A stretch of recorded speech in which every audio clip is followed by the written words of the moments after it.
बिस्मिल्लाहिर्रहमानिर्रहीम। आज हमने फर्स्ट ईयर की बायोलॉजी का चैप्टर नंबर 5 स्टार्ट करना है। इस चैप्टर नंबर 5 से पहले हमने जो चैप्टर पढ़ा है, चैप्टर नंबर 4 जो था सेल के बारे में। अब सेल क्या है? बुनियादी तौर पर सेल है, यूनिट है, वो स्ट्रक्चर और फंक्शनल यूनिट है ऑर्गेनिज़म्स का, या आप कह सकते हैं कि जानदारों का। आज जो चैप्टर हमने पढ़ना है, उन जानदारों में वैराइटीज़ कौन कौन सी हैं, कितनी अक़साम हैं उस लाइफ की। अब हमने यहाँ देखना है कि इस चैप्टर का नाम ही क्या है, वैरायटी ऑफ लाइफ। अब वैरायटी से मुराद हम क्या लेते हैं कि कितने किस्म के जानदार हैं। देखिए, हम अगर गौर करके देखें, हमें बुनियादी तौर पर हमारे इर्द गिर्द जो है वो दो किस्म के जानदार क्लियरली नज़र आते हैं। उनमें एक एनिमल्स हैं और एक क्या हैं, प्लांट्स हैं।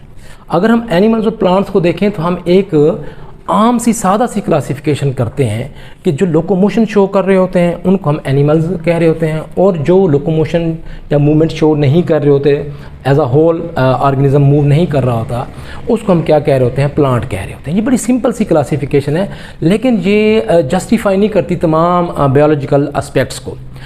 आज जो हमने ये टॉपिक पढ़ना है, या पूरा इस पहले टॉपिक में जो हमने देखना है, वो ये देखना है कि वैरायटी ऑफ लाइफ है। अब क्या कोई एक ही किस्म के जानदार हैं? नहीं। अगर हम बुनियादी तौर पर देखें, जानवर हैं, हमारे पास प्लांट्स हैं जो हमें दिखते हैं। बहुत से ऐसे भी जानदार हैं जिनको हम माइक्रो ऑर्गेनिजम्स कहते हैं, जो हमें नज़र ही नहीं आते, जो विदाउट कंपाउंड और द इलेक्ट्रॉन माइक्रोस्कोप हमें दिखाई ही नहीं देते। अब हम जब बात करते हैं कि अगर इन्हीं एनिमल्स की ही बात करें या हम इन्हीं प्लांट्स की ही बात करें, तो राउंड अबाउट 1.5 मिलियन, तकरीबन 15 लाख के करीब एनिमल्स के बारे में इंसान को इल्म है, और इसी तरह से 0.5 मिलियन, तकरीबन 5 लाख के करीब जो है वो प्लांट्स के बारे में इंसान जानता है। अब क्या ये पॉसिबल है कि इतनी बड़ी जो स्ट्रेंथ है एनिमल्स की 15 लाख या तो तकरीबन 5 लाख प्लांट्स हैं एट अ टाइम, या विद इन शॉर्ट टाइम हम इनके बारे में कुछ पढ़ सकें? तो बहुत इम्पॉसिबल सी बात है। फिर हम क्या करते हैं, इनको हम क्लासीफाई करते हैं। इस आर्टिकल में, पहले 2-3 आर्टिकल्स में, इस चैप्टर में हमने ये देखना है कि हम एनिमल्स को क्या करते हैं, क्लासीफाई कैसे करते हैं, या प्लांट्स को कैसे क्लासीफाई करते हैं। तो क्लासीफिकेशन में हम बुनियादी तौर पर देखते क्या हैं, कुछ चीज़ें ऐसी हैं जो सिमिलैरिटीज़ की बुनियाद पर हम क्या करते होते हैं, एनिमल्स को भी हम क्लासीफाई कर रहे होते हैं और प्लांट्स को। अब देखिए, सबसे पहली क्लासीफिकेशन हमने क्या की, हमने ये देखा कि अगर एक जानदार जो फोटोसिंथेसिस शो कर रहा है, ठीक है जी, और ग्रीन कलर सा है, तो हमने उसको क्या कह दिया, प्लांट कह दिया। इसी तरह से अगर हम बात करते हैं जो फोटोसिंथेसिस शो नहीं कर रहा, हमने उसको क्या कह दिया, एनिमल कह दिया। ये एक सिंपल सी जनरल सी क्लासिफिकेशन होगी, हमने इनको अलग कर लिया। अब नेक्स्ट हम देखते हैं कि ये क्लासिफिकेशन के बाद क्या एनिमल्स के दरमियान में भी कोई सेपरेशन है, या एनिमल्स में भी कोई सिमिलैरिटीज़ हैं, डिससिमिलैरिटीज़ हैं। ऑफ कोर्स हैं। मसलन अगर मैं स्पैरोज़ और पिजन को कंपेयर करूं, नो डाउट कि इनमें बहुत सी चीज़ें जो हैं वो सिमिलर हैं। इस वजह से हम इन्हें एक ख़ास ग्रुप में रख सकते हैं। नॉर्मली हम बायो में इसको कहते भी क्या है कि ये एवीज़ हैं, यानी परिंदे हैं। लेकिन क्या इस स्पैरो का किसी किस्म का रिलेशन बनता है ईज़िली, जो हम कह सकते हैं कि ये इंसेक्ट के साथ या ये पिजन के साथ? नहीं। तो इसका मतलब हुआ हमने ईज़िली एक आसानी के साथ एक क्लासिफिकेशन की, जिसमें हमने एवीज़ को, यानी दो परिंदों को तो एक ग्रुप में रखा, लेकिन इंसेक्ट्स को हमने उस ग्रुप में नहीं रखा। अगली बात हम जब करते हैं कि ये इंसेक्ट्स हैं या स्पैरोज़ हैं या हमारे पास जो भी हैं, इनके अंदर जो सिमिलैरिटीज़ हैं, क्या इसके अलावा भी कुछ फैक्टर्स हम देखकर क्या क्लासिफिकेशन करते हैं? बिल्कुल जी। अब उसमें क्या है, सबसे पहला फैक्टर ये होता है कि हमने देखना है कि इनकी जो एवोल्यूशन हुई है वो कहाँ से स्टार्ट हुई है, कहाँ से ये एक एनिमल जो है वो दूसरे एनिमल से अलग हुआ है। एक तो उसका एवोल्यूशनरी हम बैकग्राउंड चेक करते हैं। फिर दूसरा हम चेक करते हैं उसकी बायोकेमिस्ट्री क्या है, कि उसके अंदर सेल वाल कैसी बनी हुई है, या उसकी सेल मेम्ब्रेन कैसी बनी हुई है, या उसके साइटोप्लाज्म में कौन कौन सी चीज़ें कम या ज़्यादा है, ये हो गया। साइटोलॉजी हम चेक करते हैं। अब सेलुलर मतलब ये है कि हम ये देखते हैं कि उसकी सेल क्या कैसा है। मसला अगर हम प्लांट की बात करते हैं, प्लांट्स के अंदर जो है वो प्लास्टिड्स तो होते हैं, लेकिन एनिमल्स के अंदर वो नहीं होते। तो हमने यहाँ पर भी देखना है, अगर प्लास्टिड्स हैं तो हमने इस बुनियाद पर कह दिया कि ये चीज़ जो होगी ये एक क्या होगा, प्लांट होगा, जबकि अगर प्लास्टिड्स नहीं है तो वो क्या होगा, एक एनिमल होगा। बहुत से और फैक्टर्स भी हो सकते हैं, सेल और ऑर्गेनेल्स हो सकती हैं, जिनकी बुनियाद पर हम उस सेल की बुनियाद पर भी हम क्या कर सकते हैं, कुछ चीज़ों को अलग कर सकते हैं। फिर आ जाता है जी जेनेटिक्स, जीन्स भी क्या होते हैं, डिफरेंट होते हैं। आज की जो मॉडर्न साइंस है, जो मॉडर्न बायोलॉजी है, जहाँ तक मैं समझता हूँ कि क्लासिफिकेशन हो भी इसी जेनेटिक्स की बुनियाद पर रही है कि आप जीन्स की जो केमिस्ट्री है अगर वो चेक करें तो उसमें सिमिलैरिटीज़ और डिससिमिलैरिटीज़ की बुनियाद पर हम इसको क्या कर रहे हैं, अलग कर रहे हैं। अब हम जब आते हैं कि जी एक जानदार को आपने क्या करना है, क्लासीफाई करना है। आपने देखना है कि इसको हम कैसे एनिमल कंसीडर कर रहे हैं या इसको हम एक प्लांट कंसीडर कर रहे हैं। अगर प्लांट कंसीडर कर रहे हैं तो किस तरह से उसकी हायरार्की बनाएंगे, यानी उसका एक शिजरा टाइप बनाएंगे कि ये कहाँ से। जैसे आम इंसानों में भी एक बच्चा है, उसका एक वालिद है, वालिद से उसका दादा है, इस तरह ऑनवर्ड। तो इसी तरह से यहाँ पर एक बहुत बड़ा ग्रुप बनाया जाता है। हम एक फ्रेमवर्क बनाते हैं जिसमें हमने कुछ स्टेप्स रखे हुए हैं। सबसे पहला स्टेप होता है किसी भी जानदार की क्लासिफिकेशन के लिए, वो सबसे पहला स्टेप होता है वो किंगडम। वो एक बहुत बड़ा स्टेप होता है। एक किंगडम के अंदर बहुत से क्या हो सकते हैं, वो फाइला हो सकते हैं, जिसका सिंगुलर जो है वो फाइलम है। और इसी तरह से एक फाइलम के अंदर बहुत सी क्या हो सकती हैं, वो क्लासेस हो सकती हैं। और इसी तरह से किसी क्लास के अंदर बहुत से ऑर्डर्स हो सकते हैं और एक ऑर्डर के अंदर बहुत सी फैमिलीज़ हो सकती हैं और इसी तरह से ऑनवर्ड जीनस हो सकता है और इसी तरह से स्पीशीज़ हो सकती है। अब हम बात करते हैं एक किंगडम की। तो किंगडम एक वास्ट, अब हमारे पास बुनियादी तौर पर देखा जाए तो हमने दो किंगडम हमने अगर हम कंसीडर करें, एक प्लांट्स का है, एक एनिमल्स का है। वैसे तो तीसरा किंगडम भी हो सकता है, मोनरो है किंगडम। तो बहरहाल तो हमारे पास ये एक किंगडम आ गया, दूसरा उसके बाद फाइलम आ गया। हम एक जानवर की यानी एनिमल की और एक पौधे की हम अगर क्या करते हैं, क्लासिफिकेशन करते हैं। अब उसमें मसलन मैं कॉर्न की, मकई की मैं क्लासिफिकेशन करना चाहता हूँ। तो हम मकई हमारे पास नो डाउट हमें पता है कि एक पौधा है, एक प्लांट है, तो उसका किंगडम पहले ही हमने कह दिया कि वो क्या है, एक प्लांट की किंगडम से वो ताल्लुक़ रखता है। फिर उसके बाद नेक्स्ट जो है, अगर हम ह्यूमन को ले लेते हैं तो ह्यूमन और इन दोनों को अगर हम कंपेयर करें तो किसी लिहाज से भी एक दूसरे से मैच नहीं कर रहे। लिहाजा हम क्या कहेंगे कि उस ह्यूमन का जो है वो जो किंगडम है वो क्या है, एनिमिलिया है।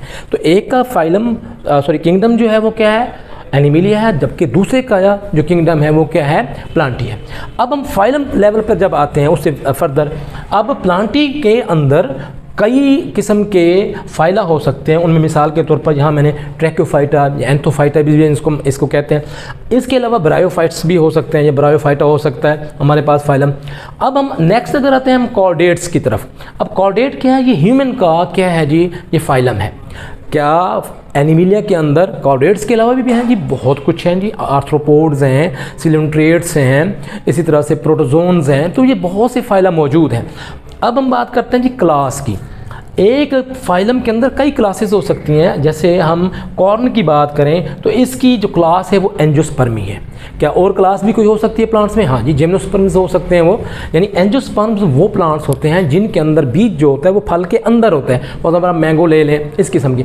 अब जबकि कुछ ऐसे प्लांट्स होते हैं जिनके अंदर बीज जो होता है वो नेकेड होता है, जेमनो मीन नेकेड, ठीक है जी। ऐसा बीज जो आपको क्लियर नजर आए, जैसे जिम्नोस्पर्म्स होते हैं हिली एरियाज़ के अंदर जो प्लांट्स होते हैं उनके अंदर कोन्स टाइप होते हैं और उनके बीज क्लियरली नजर आ रहे हैं। अब हम इसी तरह से अगर ह्यूमन की क्लासिफिकेशन में देखें, क्लास ह्यूमंस की क्या है, मेमेलिया, मैमल से ताल्लुक़ रखते हैं। हम इंसान जो हैं मैमलियन हैं। अब मैमल क्या होते हैं, उनकी कुछ खुसूसियात हैं जिसकी वजह से हमने इनको मैमल में क्या है कि ये मोस्टली जो है ये क्या करते हैं जी, ऑफस्प्रिंग बर्थ करते हैं, यानी ये अंडे देने वाले जानवर नहीं हैं। उसके अलावा बच्चों को फीडिंग कराते हैं। इनकी मदर जो होती है या जो फीमेल होती है वो दूध पिलाती है और इंटरनल फर्टिलाइजेशन होती है। कई पैरामीटर्स की बुनियाद पर हम कह सकते हैं कि humans are actually the mammals. फिर हम बात करते हैं ऑर्डर लेवल पर। हम जब आए कॉर्न के लिए जो ऑर्डर है दैट इज़ द पोलिस, और इसी तरह से वही ऑर्डर जो है अगर हम ह्यूमन के लिए अगर हम कहेंगे तो वो प्राइमेट्स हैं। प्राइमेट्स में कई जानवर मौजूद हैं लेकिन इंसान भी उसी प्राइमेट ऑर्डर से क्या करता है, ताल्लुक़ रखता है। नेक्स्ट जो इसका लोअर लेवल है, लोअर स्टेप पे हम आते हैं हायरार्की में, तो वो फैमिली है। अब फैमिली बुनियादी तौर पर क्या है, इस कॉर्न की जो फैमिली है वो पोएसी है। अब पोएसी फैमिली जो है वो किसकी है? कॉर्न की है। लेकिन इंसान की जो फैमिली है तो वो कौन सी है? वो होमिनिडी है। अब होमिनिडी हमारी फैमिली है, जबकि कॉर्न जो है वो कौन सी फैमिली से ताल्लुक़ रखता है? वो रखता है पोएसी से। अब नेक्स्ट आते हैं जीनस लेवल पर हम आगे। ये दो छोटे यूनिट्स हैं जो क्लासिफिकेशन बाइनोमियल नोमेनक्लेचर के अंदर यूज़ होने वाले ये जो दो पैरामीटर्स हैं। Number 1 genus. जीनस क्या है? कॉर्न का जिया है, जबकि इंसान का क्या है? वो होमो है। अब नेक्स्ट लास्ट पे इंतहाई important unit of the hierarchy और the classification is known as species. Species क्या होती हैं? Species actually a group of the organisms which can interbreed and they can produce the fertile offsprings। मतलब इसका यह है कि वो सेक्सुअली रिप्रोड्यूस करते हैं या वो मेटिंग करते हैं और उसके नतीजे में ऐसे जानदार पैदा करते हैं जो फर्टाइल होते हैं। They can produce their own offsprings in the next generation. तो इस किस्म की ग्रुप के जो ऑर्गेनिजम्स होंगे उनको हम क्या कह रहे होंगे? उनको हम कहेंगे कि वो स्पीशीज़ हैं। यहाँ एक बहुत अहम बात है कि अगर हम बात करते हैं कि स्पीशीज़ में इंटरब्रीड ही लेवल है जिस पे हम उनको डायग्नोज कर रहे हैं, अलग अलग कर रहे हैं, पहचान रहे हैं, नहीं, ऐसा नहीं है। अब असल में सिर्फ़ और सिर्फ इंटरब्रीड नहीं है, इंटरब्रीड के अलावा भी बहुत से फैक्टर्स हैं। देखें, बहुत से प्लांट्स ऐसे होते हैं जो एसेक्सुअली रिप्रोड्यूस करते हैं, तो इंटरब्रीडिंग का तो कंसेप्ट ही वहाँ से हट गया। अब जब वहाँ से इंटरब्रीडिंग का कंसेप्ट हट जाता है तो फिर किस बुनियाद पर हम मुख्तलिफ़ किस्म के एसेक्सुअली रिप्रोड्यूसिंग जो हमारे पास प्लांट्स होते हैं उनको कैसे हम कैटेगराइज करेंगे? तो फिर हम वापस लौटते हैं कि हमारे पास जो क्लासिफिकेशन के पैरामीटर्स हैं कि वो सिंगल जस्ट इंटरब्रीडिंग का नहीं है। नो डाउट इंटरब्रीडिंग बहुत इंपॉर्टेंट फैक्टर है स्पीशीज़ की डेफिनेशन के लिए या स्पीशीज़ को रिकॉग्नाइज करने के लिए। यहाँ पर जो हमारे पास है वो बायोकेमिस्ट्री हमने चेक करनी है, इस तरह से साइटोलॉजी चेक करनी है, इस तरह से उसके एवोल्यूशनरी जो बैकग्राउंड है वो हमने चेक करना है, उसके साथ साथ हमने उसकी जेनेटिक्स चेक करनी है। जीन्स लेवल, बहुत सी जानदार जो होते हैं वो आपस में जीन्स जो है वो शेयर नहीं करते। तो ये सारी चीज़ें जब हम देखेंगे तो उसके बाद हम इस नतीजे में पहुँचेंगे कि इस एनिमल को या इस प्लांट को इस ख़ास ग्रुप में होना चाहिए और इस एनिमल या इस प्लांट को दूसरे किसी खास ग्रुप में होना चाहिए। तो हम जब लास्ट नतीजे पे पहुंचते हैं कि अगर हम देखते हैं कॉर्न की जो क्लासिफिकेशन करते हुए हम लास्ट पे पहुंचे तो इसकी जो स्पीशी थी वो मेज़ थी और इसका टोटल जो साइंटिफिक नेम है वो जिया मेज़ है। वो नेक्स्ट लेक्चर जो हमारा नोमेनक्लेचर आएगा उसमें हम देखेंगे कि कैसे हम इनके नाम रखते हैं। और इसके अलावा जो अब हम इंसान की बात करते हैं तो इसका फाइलम, किंगडम, फाइलम, इसकी क्लास, ऑर्डर, फैमिली, जीनस और स्पीशीज़ तक अगर हम बात करें तो ये टोटली कॉर्न से क्या है डिफ्रेंशिएट करता है। नो डाउट ये दोनों जानदार हैं लेकिन दोनों एक दूसरे से क्या हैं? मुख्तलिफ हैं। तो लिहाजा इस टॉपिक के बाद हम ये कह सकते हैं कि तमाम जानदार जो होते हैं वो किसी लिहाज से तो एक जैसे हो सकते हैं लेकिन बहुत से लेवल्स पर वो एक दूसरे से क्या होते हैं? मुख्तलिफ होते हैं। थैंक यू, अल्लाह हाफ़िज़।